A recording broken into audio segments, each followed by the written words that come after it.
دهلوي رحمت الله علیه د هغه د دې خاندان د دې ترقۍ د حدیث و خدمت دا نسبتونو تپوس وشو چې دې پسې شاته راز څه دی الله تاسو دومره مرتبې ته ورسول څنګه چې مولانا عبدالحق صاحب دا کوړه خټک رحمت الله علیه به وي زما نیکه هغه به وي خلکو به ترې تپوس کوو نو هغه وي ما ټوله حقانیه په سورې قریش باندې جوړه کړې ده لیلا فی قریش دا صورت به مې وي او حضرت شاه ولی الله صاحب چې خدای شته ما ته دومره شرمندګي وشوه چې ما دا وکتل چې الله زموږ دې خاندان ته دومره ډېر نسبتونه کور کړي دا په درود شریف ورکړي په درود شریف باندې نو په محبت وایي اللهم صل علی محمد وعلى ال محمد كما صليت على ابراهيم وعلى ال ابراهيم انك حميد مجيد اللهم بارك على محمد وعلى ال محمد كما باركت على ابراهيم وعلى ال ابراهيم انك حميد مجيد يا رب لك الحمد كما ينبغي لجلال وجهك وعظيم سلطانك اللهم نور قلوبنا بالقرآن وزين اخلاقنا بالقرآن ونجنا من النار بالقرآن. جی بالکل دا وخت موجود ما کوټه گیټ کی د مسجد ابوبکر صدیق مدرسه فاروقیه کې د سربندي شو دا ما سره د خیبر پختونخوا چیف خطیب سید قریشی سے موجود دي او مهمان خصوصي سر سبوي. بسم الله الرحمن الرحیم. یقینا ډیره د سعادت خبره وا چې نن موږ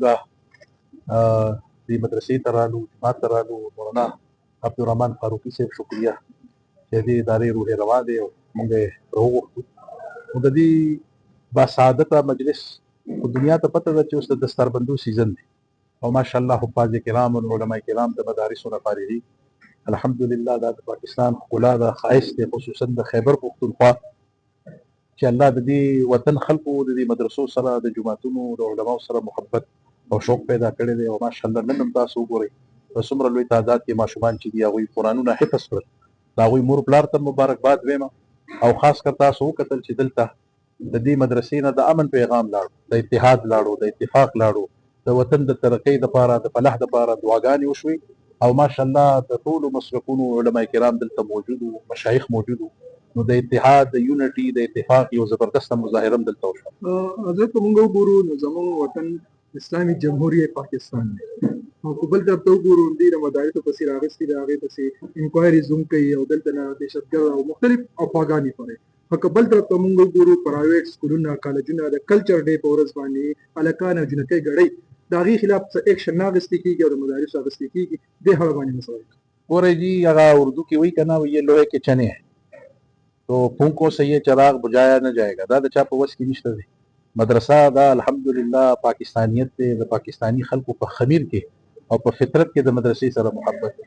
او دا پاکستان د چا مرهون ملت دی په دې پسې ټوله خواري اکابرینو کړې ده 1857 کې څه شو انګرېز د دې خطې نه ځغلولې علماو د مدرسو دی او دا د دې د نظریاتي سرحداتو محافظ چې دي الحمدلله دا مدرسې دي ډېر خلک به په دې ارمان د دنیا نه لاړ شي او لاړل مدرسې ته به هېڅ هم نه البته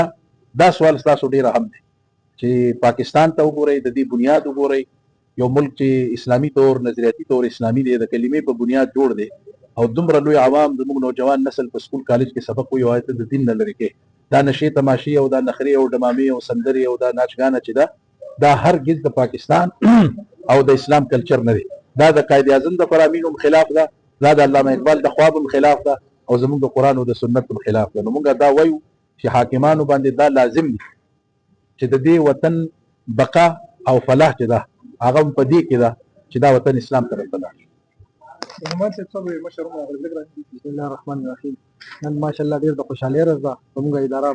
مدرسه فاروقیه او بیا هغې دپاره موږ دا خوشحالۍ خبره ده حضرت صاحب موږ له ټایم راکړو چیف خطیب حضرت مولانا محمد طیب قریشي صاحب دا چې د دوی دا کورنۍ چې کومه دا چا نه پټه نه ده په دې ښار کې د دوی یو علمي یو حیثیت دی او د دوی اباو اجداد علماء کرام په دې ښار کې زموږ سرپرستي زموږ د مشرانو د دې د مشرانو زموږ د مشرانو په سرپرستي باندې دلته موږ دا پروګرام نن وکړو د دې هم شکریا او راغلي څومره مېلمانۍ د ټولو شکریا ادا کوو. جی بالکل ګران کتونکو تاسو وکتله چې چیف خطیب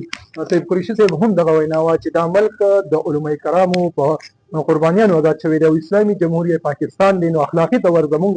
حکمرانانو له دا پکار دی چې کوم د کلچر ډې یا د پاره ډې په نوم باندې په دې سکولونو کالجونو کې دا فحاشي خورېږي د دې خلاف ایکشن والي او بل طرف ته زموږ مدارس چې دي دا قایم دي ځکه چې دا د امن کار کړی دی او د امن کار کوي مدارس څوک په غلط نگاه نشي کتلی ځکه چې دلته علماء حق جمع دي.